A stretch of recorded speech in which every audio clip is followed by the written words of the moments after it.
याद रखिए, global south में भारत की इज्जत कम ना हो जाए। आयतुल्लाह खामेनी की मौत हुई है और मैं इसको इमोरल और अनलॉफुल एक्ट मानता हूँ आयतुल्लाह खामेनी की मौत को। और हम ये मुतालबा करते हैं कि ये जंग ख़त्म होनी चाहिए और भारत सरकार को इसमें अपना रोल निभाने की ज़रूरत है।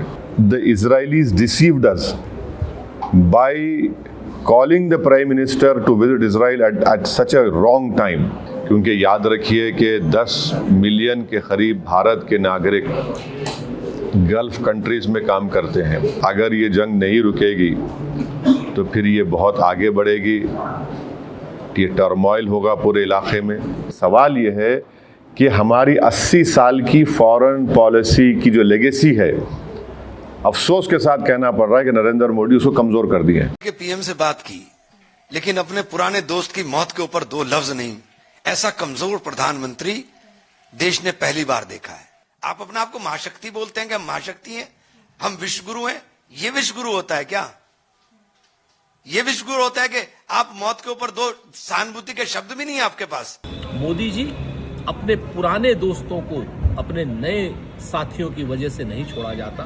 तो मैं ये कहूंगा कि ऐसे नेता की जब हत्या होती है तो भारत की तरफ से शोक प्रदर्शन करना चाहिए। आप इजरायल से डर रहे या आप प्रेसिडेंट ट्रंप से डर रहे? दोस्तों, जैसा आपको पता है कि इज़राइल और अमेरिका ने ईरान पर हमला किया है। इसे आतंकवादी हमले से कम नहीं माना जा रहा है, क्योंकि जिस तरह से फ़लस्तीन गाज़ा पर हमले हो रहे थे वैसे ही ईरान पर हमला हुआ है। ऐसे में असदुद्दीन ओवैसी ने पीएम मोदी से सख्त सवाल किए हैं।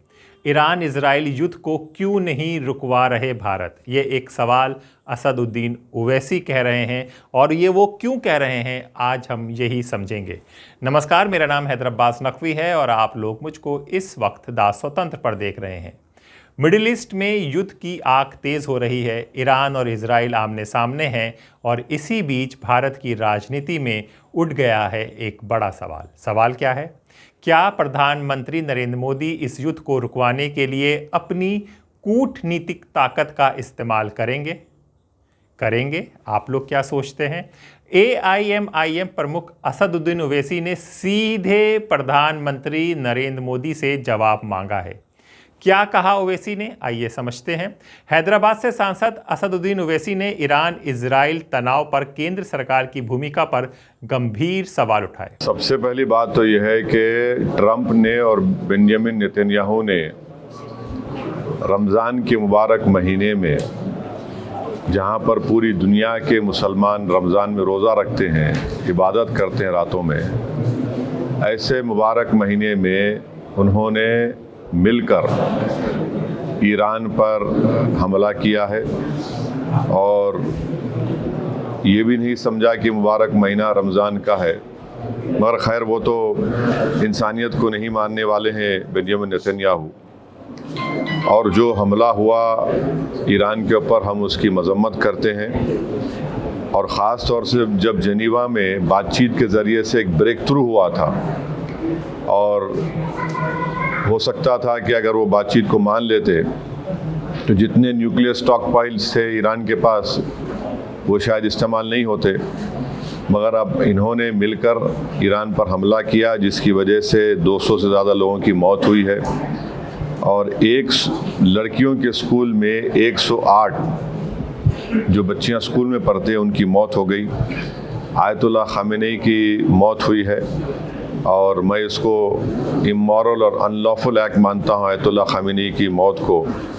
और मेरी तरफ से, हमारी पार्टी की तरफ से, ना सिर्फ उनके शिया वर्ल्ड को, बल्कि पूरे लोगों को जो उनको अपना रहबर मानते थे, शिया कौम उनको अपना रहबर मानती थी। और हम ये मुतालबा करते हैं कि ये जंग ख़त्म होनी चाहिए और भारत सरकार को इसमें अपना रोल निभाने की ज़रूरत है। और हम उम्मीद करते हैं कि मौजूदा बीजेपी की सरकार आयतुल्लाह खामेनी की मौत को कंडेम करेगी, इस जंग को रुकाने की पूरी कोशिश करेगी। ओवैसी का कहना था पीएम मोदी को इजराइल यात्रा गलत समय पर हुई। जी हाँ, पीएम मोदी की इजराइल यात्रा जो हुई थी फरवरी में, वो गलत समय पर हुई। क्यों कहा उन्होंने, ये समझिए। क्या इजराइल के प्रधानमंत्री नेतन्याहू ने हमले की जानकारी पहले दी थी? ये एक सवाल, बहुत बड़ा सवाल, बहुत गंभीर सवाल जो असदुद्दीन ओवैसी उठा रहे हैं। अगर जानकारी थी, ये असदुद्दीन ओवैसी कह रहे हैं, अगर जानकारी थी तो भारत ने यात्रा क्यों जारी रखी? और अगर जानकारी नहीं थी तो क्या ये भारत के साथ विश्वासघात नहीं है? ओवैसी का आरोप है कि इजराइल के प्रधानमंत्री की यात्रा का इस्तेमाल दुनिया को संदेश देने के लिए किया गया कि भारत उसके साथ खड़ा है। The Israelis deceived us by calling the Prime Minister to visit Israel at such a wrong time. It was unwise of the Prime Minister to even go to Israel despite knowing what is happening in that whole area. They deceived the Prime Minister, they deceived 133 crore Indians, and then they do this drama of giving an award in Knesset which was never given, it was just created that time. And then to cover up their own genocide of Palestinians and to ensure that India is, to tell the message India is standing with Israel in vis-a-vis attack on Iran. How is that possible? So we hope that the government of India will condemn this assassination of Khamenei, and we must play an important role to stop this war. We have more to lose. You have 10 million Indians living in that area. Of course, we have good relations with everyone, but that is also another responsibility on us. जी हाँ, असदुद्दीन ओवैसी क्या कहना चाह रहे हैं ज़रा समझिए। क्योंकि प्रधानमंत्री की यात्रा, प्रधानमंत्री को निमंत्रण दिया गया, उस वक्त दिया गया जब उससे पहले ये सारी प्लानिंग तय कर ली गई थी। आप समझिए, क्योंकि ये एक दिन का हमला नहीं था। उससे पहले आपको याद होगा नेतन्याहू यूएस गए थे मिलने के लिए, तो ये सारी प्लानिंग, तारीख, डेट सब तय हो चुकी थी। उन्हें पता था, ट्रैक कर रहे थे काफ़ी टाइम से। तो क्या ये जानकारी दी गई थी? अगर नहीं दी गई थी तो फिर जिसको फादरलैंड कहा गया है उसने गद्दारी की है, और अगर दी गई थी तो ये साफ संदेश दे दिया है कि जिस तरह का आतंकवादी हमला इजराइल और यूएस ने ईरान में किया है, उनके साथ भारत है। और वो दिख भी रहा है, क्योंकि प्रधानमंत्री नरेंद्र मोदी ने अभी तक ईरान के जो आयतुल्ला अली खमेनी मारे गए हैं उनको लेकर अभी तक कोई ट्वीट नहीं किया है। इसलिए असदुद्दीन के जो सवाल हैं वो बहुत गंभीर हैं और बहुत सटीक सवाल हैं। इसको समझिए। 400 अमेरिट्रम के फाइटर एयरक्राफ्ट तैयार हैं, 2 कैरियर तैयार हैं। आप नहीं बोलना चाह रहे। याद रखिए, ग्लोबल साउथ में भारत की इज्जत कम ना हो जाए। आपने जो खुलकर एक जेनोसाइडल रजीम की जो आपने तायीद की है, इसमें नेशनल इंटरेस्ट क्या है बताओ हमको। हथियार कौन नहीं बेचता? आपको हथियार खरीदने सब बेचने तैयार है। आइडियोलॉजी एक ही है, जायनिज्म की और जो आरएसएस की आइडियोलॉजी है, नफरत के ऊपर है वो। लोग पूछते हैं आपको क्या पड़ी फलस्तीन से? अरे मेरे भाई, वो मुसलमानों का तीसरा बड़ा रिलीजियस प्लेस भी है और वो इंसाफ का इशू है। गांधी ने क्या कहा था उसके बारे में तुमको मालूम? महात्मा गांधी ने क्या कहा था? महात्मा गांधी ने क्या कहा था मैं आपको सुनाता हूं।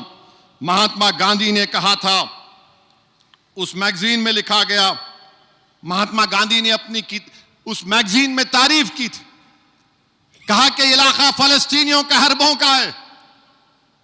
आप उसको भूल गए। नेहरू ने भी कहा था, मगर अफसोस के साथ कहना पड़ता है कि 62 में जंग हुई तो नेहरू ने इजराइल से हथियार लिया था। राजीव गांधी वजीर आजम थे, मिले जाके। ये मैं नहीं ये कह रहा, आर्टिकल कह रहा है, तो लोग बोलेंगे नो शुरू हो गए। मेरे अजीज दोस्तों और बुजुर्गों, हम सिर्फ यही कह रहे हैं कि भारत जो ग्लोबल साउथ में भारत की इज्जत है, इंसाफ का तकाजा यह है कि हम इजरायली हुकूमत जो यूरोप में और अमेरिका में भी लोग इससे चिढ़ते हैं, उनको हम आइसोलेट करने के बजाय आप जाकर कहें कि India stands with strong conviction with Israel for what? 70,000 फलस्तीनियों का कत्लेआम हो गया, बच्चे भूख से मर गए, 1-2 हजार तो खाली भूख से मर गए। तो मेरे अजीज दोस्तों और बुजुर्गों, हम अपनी दुआओं में मस्जिद अक्सा और बैतुल मुक़द्दस की हिफाजत के लिए दुआ करते रहें, हम उस मासूम फलस्तीनियों के इंसाफ के लिए दुआ करते रहें। भारत के लिए चिंता क्यों बढ़ी, इसको समझना ज़रूरी है। ईरान पर हमलों के तुरंत बाद सबसे बड़ी चिंता बनी भारतीय नागरिक की सुरक्षा। जी हाँ, रिपोर्ट्स के मुताबिक ईरान में लगभग 50,000 भारतीय मौजूद हैं, इजराइल में करीब 10,000 भारतीय मौजूद हैं और खाड़ी देशों में लगभग 1 करोड़ भारतीय काम कर रहे हैं। ओवैसी का सवाल है, अगर युद्ध बढ़ा तो इसका असर सबसे पहले भारतीयों पर पड़ेगा। उन्होंने सरकार से तुरंत निकासी योजना और स्पष्ट एडवाइजरी की मांग की है। क्योंकि याद रखिए कि 10 मिलियन के करीब भारत के नागरिक गल्फ कंट्रीज में काम करते हैं और अभी इत्तला आई कि ओमान के पोर्ट पर शायद हमारे एक इंडियन वर्कर की जख्मी भी हुए हैं। तो ये बहुत, अगर ये जंग नहीं रुकेगी तो फिर ये बहुत आगे बढ़ेगी, ये टर्मोइल होगा पूरे इलाके में। और आपको अंदाज़ा भी नहीं है कि कई भारत के लोग जो उम्रा करने के लिए गए हैं और वो ट्रैवल एजेंट के ज़रिए जाते, पैसे देते 2 दिन मक्के में या 3 दिन मदीने में, अब उनके पास पैसे नहीं है, वहाँ पे फ़्लाइट ही नहीं उड़ रही है वहाँ पे। तो कितनी परेशानी हो रही है। और साथ ही साथ आप ये भी बात जानते हैं कि हमारे जो पड़ोसी मुल्क है और जो इजराइल है, ये दोनों मुल्क अपने पड़ोसियों को चैन से जीने नहीं दे रहे। भारत की पारंपरिक नीति पर सवाल। जी हां, भारत लंबे समय से मिडिल ईस्ट में संतुलित और तटस्थ नीति अपनाता आया है। भारत के संबंध इजराइल से रणनीतिक और रक्षा सहयोग हैं, लेकिन ईरान से ऊर्जा, क्षेत्रीय और भाईचारे के संबंध हैं। और ये आज से संबंध नहीं है, ये जब से देश आज़ाद हुआ है तब से संबंध है। और आपको याद होगा कि हर वक्त किस तरह से ईरान ने भारत की मदद की है। जब भारत पाकिस्तान युद्ध था तो किस तरह से पोर्ट में तेल भरवा कर उसने भेजा था। तो हर मौके पे और कश्मीर के मौके पे उसने पाकिस्तान का साथ नहीं दिया, भारत का साथ दिया है। और ऐसे में अगर देश के प्रधानमंत्री युद्ध से पहले, हमले से पहले उस देश में जाकर मेडल लेते हैं, उस देश में जाकर भारत को फादरहुड बताया जाता है उस देश को, तो ये एक सवाल की बात है। तो क्या आप उन गलत लोगों के साथ खड़े हैं? ये संदेश नेतन्याहू ने पूरी दुनिया को दे दिया जब वो मेडल उनको पहना रहे थे। तो क्या ट्रैप में आ गया भारत? क्या ट्रैप में आ गए मोदी जी? इसी को ओवैसी समझा रहे हैं। सवाल देखिए मुसलमान, हिंदू, ईसाई का नहीं है। सवाल ये है कि हमारी 80 साल की फॉरेन पॉलिसी की जो लेगेसी है, अफसोस के साथ कहना पड़ रहा है कि नरेंद्र मोदी उसको कमज़ोर कर दिए। हम हमेशा न्यूट्रल थे इन मामलात में, और न्यूट्रल बिल्कुल थे, सबको मालूम था। आप इजराइल को विजिट करके और आपके विजिट के ख़त्म होने के बाद इख्तिलाम फ़ौरन हमला हो गया। तो ये सवाल ये देखिए, भारत की जो 80 साल की फॉरेन पॉलिसी लेगेसी थी, उसका क्या होगा? सवाल ये है कि 10 मिलियन जो भारत के लोग इन गल्फ कंट्रीज में काम कर रहे हैं, इजराइल में भी है, ईरान में भी है, उनका क्या होगा? क्या होगा उन लोगों का? अब फंसे हुए हैं लोग। हर इंसान जिसके दिल में सच्चाई को मानता है, जो इंसाफ पसंद है, वो मजम्मत करेगा इस अटैक की। आप होते कौन है? आप जेनीवा में बातचीत कर रहे हैं और ब्रेक थ्रू हो गया टॉक्स में, और आप हमला कर देते, इजराइल बोल रहा है बोल के। आप जीत कर आते इलेक्शन, ट्रम्प क्यों जीत कर इलेक्शन के कोई फॉरेन इंटरवेंशन नहीं होगा, वॉर्स नहीं होंगे, और आप कर दिए। जून में कर रहे या फिर कर रहे आप। रजीम चेंज कैसे होगा बताइए? आप होते कौन रजीम चेंज करने वाले? यानी आप वेस्टर्न वर्ल्ड अगर बोलेगा कि नहीं ये खराब है तो खराब हो जाएगा क्या? आप कौन होते भाई? आप ये आप बोलेंगे ये काला है, ये गोरा है, ये पीला है, तो हम कबूल कर लेंगे क्या? तो फिर इसका तो मतलब फिर जो ये लोग कुछ भी करेंगे, कहीं पर भी कुछ भी करेंगे, और किए हैं, नुकसान उठाए हैं सब लोग। जी हाँ, ओवैसी का कहना है कि हाल की घटनाओं से ये संदेश जा सकता है कि भारत एक पक्ष के ज़्यादा करीब दिख रहा है, जिससे खाड़ी देशों में रहने वाले भारतीयों पर असर पड़ सकता है। खमेनी मुद्दा पर हस्तक्षेप की मांग की है। ईरान के सर्वोच्च नेता अली खमेनी को लेकर बढ़ते तनाव के बीच ओवैसी ने भारत से कूटनीतिक हस्तक्षेप की अपील की है। उनका कहना है भारत एक बड़ा वैश्विक लोकतंत्र है और प्रधानमंत्री मोदी के कई विश्व नेताओं से मजबूत संबंध है। ऐसे में भारत को युद्ध रुकने की पहल करनी चाहिए। के पीएम से बात की, लेकिन अपने पुराने दोस्त की मौत के ऊपर दो लफ्ज नहीं। ऐसा कमजोर प्रधानमंत्री देश ने पहली बार देखा है। ईरान हमारा दोस्त था, सदियों पुराना दोस्त, बड़ा व्यापारिक साझेदार, जिसके कारण हमें सस्ता तेल मुहैया होता था।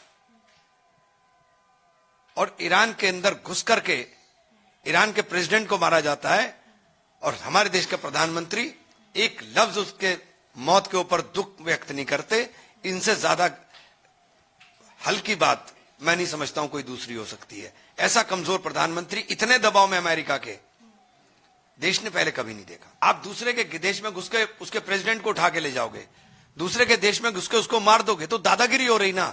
आप तो एक तरफा दादागिरी हो रही है, सत्ता पूरे विश्व की एक जगह इकट्ठा करने का काम हो रहा है, उसके अंदर आप इतने डर गए हो। आप अपने आप को महाशक्ति बोलते हैं कि हम महाशक्ति हैं, हम विश्वगुरु हैं। ये विश्वगुरु होता है क्या? ये विश्वगुरु होता है कि आप मौत के ऊपर दो सहानुभूति के शब्द भी नहीं है आपके पास। तेल के दाम बढ़ जाएंगे 2 महीने के अंदर, 1.5 महीने में, आप देख लीजिएगा। हमारा सारा तेल वहीं से आता था, आप देख लीजिएगा क्या हालात होने हैं।